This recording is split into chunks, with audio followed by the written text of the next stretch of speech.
နောက်တစ်ခုကတော့စိတ်ကိုဆုံးမတဲ့အခါစဉ်းစားဉာဏ်နဲ့ဆုံးမတာဘယ်လိုဆုံးမတော့ဆိုလို့ရှိရင်ကိုယ်စိတ်ထဲမှာလူချင်းလောဘတတ်မဲ့တဲ့ရာဂတွေဖြစ်လာပြီဆိုလို့ရှိရင်လူချင်းလောဘတတ်မဲ့တဲ့ရာဂတွေဟာအပင်ငယ်ကိုကြားစေနိုင်လောက်အောင်အကုသိုလ်မှုတွေတိုးပြီးတော့ဖြစ်လာစေတတ်တယ်မကြီးထွားခင်ကငါဟာသူ့ကိုထိမ့်သိမ်းရမယ်ကြီးထွားလာလို့ရှိရင်ယောဂလိုပဲအလုံးဟာမဖြစ်တဲ့နာတွေဖြစ်ကုန်နိုင်တယ်လို့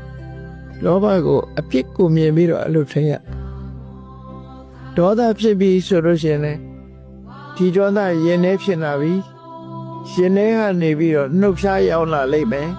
နှုတ်ဖျားရောက်လာလို့ရှိရင်ဆဲတာရဲတာဖြစ်လာပြီအဲ့ဒီကနေပြီးတော့လက်ပါလာတယ်လက်ပါလာရနေပြီးတော့ရိုက်တယ်နှက်တယ်တတ်တယ်ဖြတ်တယ်ထီအောင်ဖြစ်လာဒေါသဟာအဲ့လိုဖြစ်လာမှအပြစ်တွေကိုရှုမြင်သုံးသပ်ပြီးရင်ထဲမှာဖြစ်တဲ့ဒေါသကိုရင်ထဲမှာပျောက်သွားအောင်ထိန်းချုပ်နိုင်ရဒါထိန်းတဲ့နည်းတစ်နည်းအပြစ်ကိုရှုမြင်ပြီးတော့ထိန်းတာ